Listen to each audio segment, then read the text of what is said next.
Hey, this is Deepak here from digitaldeepak.com, and in this video we are going to have a look at my content marketing strategy. If you are already part of my subscribers list or if you are part of my premium community, there is a pretty good chance that you have interacted with my social media posts, have read my blog post, have watched my YouTube videos, or even listened to one of my podcasts. And the content marketing strategy that I have works very well for me. And it's a little bit different than how content marketing is defined outside. So, how is usually content marketing defined by other people? A lot of people think that there are different sources of traffic. You have SEO as one source of traffic, you have paid ads as one source of traffic, and then you also have content as one source of traffic. And when we say content, it is usually SEO. And basically, what people try to do is that they try to publish a lot of content on blogs, try to rank it for SEO, but also on social media, and they expect that the traffic will come from the content they publish itself. And that is not the right strategy to go after, because what happens is that, let's say you publish a lot of content pieces and you put it out there. If you try to increase the amount of content that you are publishing, then the quality of the content automatically goes down. And that is the strategy a lot of companies and a lot of people follow. They try to create as much content as possible, and then the quality of the content goes down. And they also create a lot of content because they think that they can get traffic from this content, which is sometimes free traffic. Yes, you will always get some level of free traffic from the content that you have published, but at the same time, content marketing means that you create the content plus do marketing for it, and paid ads can be a part of your marketing strategy. Otherwise, we wouldn't call it as content marketing, we would just call it content creation. So, what is my content marketing strategy? I publish social media posts, I publish blog posts, I publish YouTube videos, I publish podcasts, but I don't do a lot of it. Instead of creating a lot of content, I create less pieces of content but higher quality pieces of content. And because these content pieces of higher quality, what I can do is that I can run ads for the content. So when I am beginning my advertising strategy with Facebook ads or Google ads or whatever the platform might be, I am not trying to advertise my products directly, because if I try to advertise my products, the problem is that the audience is cold. The audience is not going to buy the product without the trust being built in the first place. So the purpose of my content is to convert cold audience into warm audience and basically use the content marketing funnel as a trust building mechanism so that my conversions gets easier when I get to sales. So when I run ads for content, I'm just boosting the content pieces for my target audience. Sometimes the audience targeting is very broad. So let's say I publish content on the top of the funnel, and whatever you see here is the top of the funnel. And this content I boost it with ads. And what happens is that the audience gets familiarity with your brand, and the audience gets to know about the brand for the first time. So even before the audience come to your landing page for a lead magnet, and even before the audience goes ahead and opts in into your landing page, comes to your website, or does anything where it involves them giving the contact information, they will not do it if they are not comfortable with the brand first. To make them comfortable with the brand, we publish content on the top of the funnel, and you can even include events as part of it, because events can be a good content creation method. People go to events, they talk at events, it could be webinars or offline events, they record it, and then they post the content back on the website or on the platforms. So people need to see and interact with your brand at least 2 to 3 times before they go ahead and start visiting your website and start giving their contact information to you. So when I run ads for all these content pieces, what I can do is that I can create a custom audience, and then I can go ahead and do remarketing for the custom audience and then push them into my lead magnets. So the contact information that you collect, it could be in the form of free ebooks, free courses or anything that is free, which it basically gives you the lead magnet opt-in. But higher forms of lead generation could be application forms or free trial of your SaaS product, if free trial is what you are selling. If it is a course, it can be free videos from the course. If it is a SaaS product, it could be a 14-day or 30-day free trial of your product. So the goal is to get people into your email list and into your lead generation audience. And a lot of people try to run ads directly for this level. They run directly for lead magnets, application forms, and free trials, which is also something that I used to do. But then I figured out that publishing content first, getting people to interact with that content, and then getting them into your lead generation funnel is a much more efficient way to scale, because you are going to advertise the lead magnets, application forms, and free trials only to the people who have already interacted with your content. So you go ahead and create a custom audience out of the people who have already engaged with your content, and then you run ads only to the people who have already interacted with you. So that way they have already known about your brand. They have maybe got a little bit of value from your posts, blog posts, YouTube videos, and podcasts. And since they have already got the value, their intent will be much higher and the lead quality will go up. So once I get people into my platform, once I get people's email ID and contact information, they have become my lead. And once people become your lead, they become part of your audience. And you can put this audience inside a community to engage them. And what basically happens is that you are pulling the audience onto your platform from other platforms. So here we might have Facebook and LinkedIn. We might have our own blog posts which can be published directly on Medium or some other platform, or I even publish blog posts directly on Facebook and just post it. Facebook will give you extremely low cost of ads when you do not take away the user from Facebook. If you are running an ad for a lead magnet, people need to go from Facebook into your website, and since they are leaving Facebook, Facebook is obviously going to charge you higher. However, if you publish a blog post on Facebook, if you publish a social media post on Facebook and boost that content, the user is not leaving Facebook. So the cost of these ads will be extremely low. The top of the funnel ads that you run can be 30% of your ad cost and not more than that. And this 30% ad spend will give you such a high reach that you will be building a lot of brand awareness.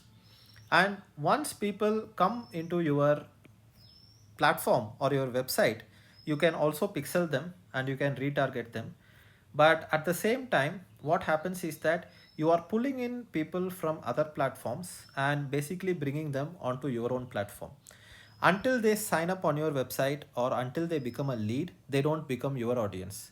If you're always dependent on Facebook or Google for all your audience needs, then you're always going to pay Facebook and Google a hefty amount to bring that audience into your customer list.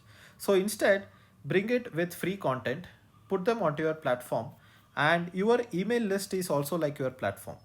So if somebody is downloading a free ebook of mine, which is a lead magnet, or a free course of mine, I put them into an email funnel. And what happens is that I don't need to pay for engagement. So whenever you are paying for engagement, here you will be paying for engagement because the content itself is on some other platform. If they come into your landing page and if they opt in and give the contact information, the follow-up emails that you send, it is not going to cost anything because the audience is already on the platform. So we are basically having multiple engagements of them with your brand with the email funnel, and because of that the brand familiarity goes up, and basically what happens is that the cold audience that is out there becomes a warm audience, and the audience kind of knows about your brand very well. So after you go ahead and get people on the email funnel, the email funnel has to be specific to the lead magnet. If you have multiple lead magnets, then you will have multiple email funnels. For example, if I am getting people to download an ebook as part of the lead magnet, then the email funnel has to talk about the ebook. It has to follow up with them. It has to interact with them, asking them whether they have consumed the lead magnet. And you can split parts of lead magnet and put it into your email funnel. So this email marketing sequence can be like 2 weeks or even 4 weeks long, and basically you are engaging them, which is specific to the lead magnet. This email funnel will be specific to maybe an application form, which is another form of lead magnet, and this email funnel might be specific to something like a free trial of a product. But at the same time, if you are having a lot of lead magnets and if it keeps going on like that, and if you try to expand your top of the funnel, you will not be able to create a long email drip sequence for each and every of this product. It becomes very tiring. You can probably create like a 2 week sequence minimum, but probably not more than a 4 week sequence. But you can have a very long email sequence which is going for 3 to 6 months. Yes, you heard it right. You can build an email funnel which is as long as 3 to 6 months, and you can send email once in 2 to 3 days to this audience. And this particular email sequence is probably 2 emails a week. And if you look at 6 months, that is 24 months, you are probably going to create around 50 emails in a sequence, and each of these emails should be high value addition for the audience that is coming into the funnel. So if you create an email sequence where there is a lot of value, then people will stay subscribed to your email. People will open your email. So you will get high open rates and you will get low unsubscribe rates, and people won't unsubscribe because they are continuously getting value from you. So if you are sending 4 valuable emails, just send one promotional email. Never send more than 20% promotional emails, because if you increase the amount of promotional emails that you send, then people are going to unsubscribe, and then your email marketing and content marketing strategy is not going to work. So once people come into our platform, we try to increase the engagement and I try to increase the brand familiarity by providing valuable content, thereby converting the cold audience into warm audience. And the magical part about it is that you can kind of make this into a vicious self-feeding cycle, because imagine that there are 100,000 people who have interacted with my social media posts, and out of these 100,000 people, let's say one person become my lead. So that would be 1,000 leads that I get here. So these 1,000 leads are high quality, highly engaged leads and high intent leads. And these 1,000 people, when they come into the funnel, they are going to love your content. And what happens is that you can promote some of the other content that you have, because these people who have come into your funnel, they are not probably, they have not consumed all your content, right? They might have interacted with a social media post or a blog post, and there are several blog posts, there are several YouTube videos. And since they have not interacted with the content, and if they have not become a customer yet, what you can do is that you can go ahead and ask them to engage with your content. So from this email, you can link to this social media post, you can link to blog posts, you can link to YouTube videos. And since these are very high intent customers, the amount of engagement in these posts will go up, and this engagement will go up because of your core audience coming back to this content and engaging with it. And if they like that content, they will also share the blog post, they will share the social media post, they will share the YouTube videos, they will share the podcast, which will bring in like new audience into your funnel. And this audience will come back into your email funnel and they will become your audience. So the entire idea is that do not try to publish a lot of content, publish less content but high quality content, so much high quality that you can afford to run ads for it, and you can afford to remarket them for your lead magnets and bring these leads into the funnel. And the biggest question that people have is that, Deepak, where will I get revenue or the budget for running these ads? Because a lot of YouTubers, a lot of bloggers just keep publishing content, they never run ads for it because they do not have a funnel, because they do not have a product in the first place. Your revenue for running these ads will come from the sales, and sales will happen only if you have warm leads, and cold leads will convert into warm leads only if the content is of very high quality. So instead of publishing 1,000 blog posts on your blog, I would recommend that you go ahead and just publish maybe 25 pieces of blog post, but really kick-ass blog posts which directly address the pain points of your potential customer, and they will get super engaged with your content. And this content is so good that you can run ads for it. You can run ads for it because you can convert this cold audience into a warm audience, get them onto your platform, get them to engage with your email funnel, and then engage them more to convert them into even warmer audience. And if they are warm enough, then they are going to directly come and purchase. So obviously you need to crack sales for this. You can do webinar sales, landing page sales, video sales, and you can do one-on-one sales. A lot of different sales methods are available, and the sales method will depend on your ticket size. If you are selling something like, let's say, 2000 rupees to 5000 rupees, it is best sold via a sales page or a webinar. If you are selling something that is 20,000 and above, you probably need one-on-one sales calls, and that is also something that you need to crack. You also need to crack the product part of it, where you create a really good product. You need to crack the pricing part of it. But considering that you have cracked all this, what will happen is that because you are doing sales, you will be making revenue, and because you are making revenue, you will be earning profits, and that money you can go ahead and reinvest it in ads. And right now, this particular YouTube channel where you are watching the video on has crossed 1 lakh subscribers, and this 1 lakh subscribers, more than 80% of these subscribers came to me from paid ads by basically boosting the videos that I have already posted on my YouTube channel. While most of the YouTubers try to grow organically, and it seems like an impossible task to get 100,000 subscribers within a short span of time, I basically run ads, but I do not run ads for my product. I run ads for my content. I get people engaged, and from that engagement, I go ahead and bring people into my platform. They become my lead. I warm up the audience. I do sales for them, and I take the profit and I reinvest it into ads. And that is one of the reasons that I'm always creating high quality content, and never content that is just going to sit there not making any revenue for me. Content should always be to some level on a sequence, which you can put it on an email funnel. And all the standalone content, it can be boosted in such a way that each and every piece of content is always targeted at eventually leading to a sale.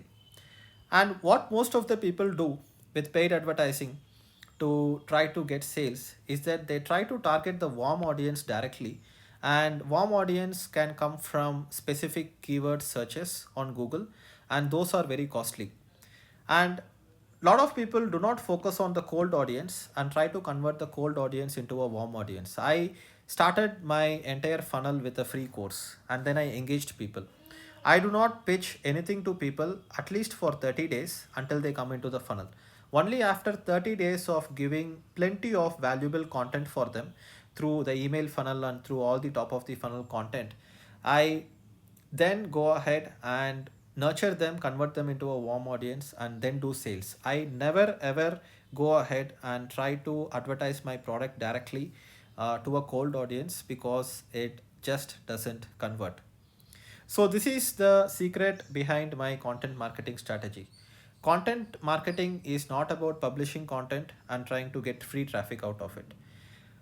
Content marketing is about trust building, and there is nothing wrong in marketing your content if it involves paying for the content.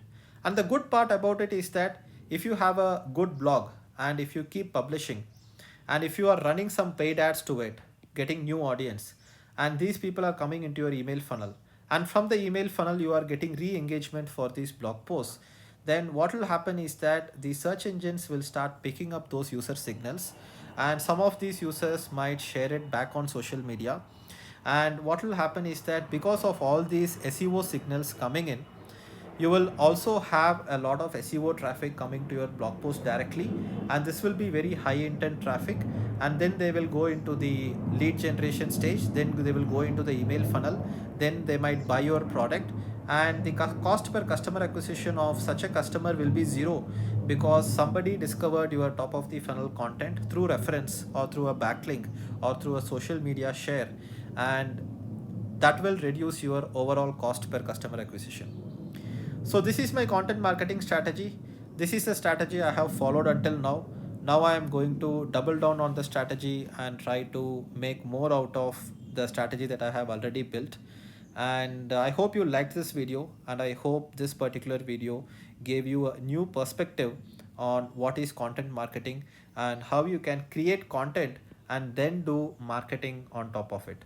So if you like this video, please subscribe to the channel, like, comment and share, and I will look forward to seeing you in the next video.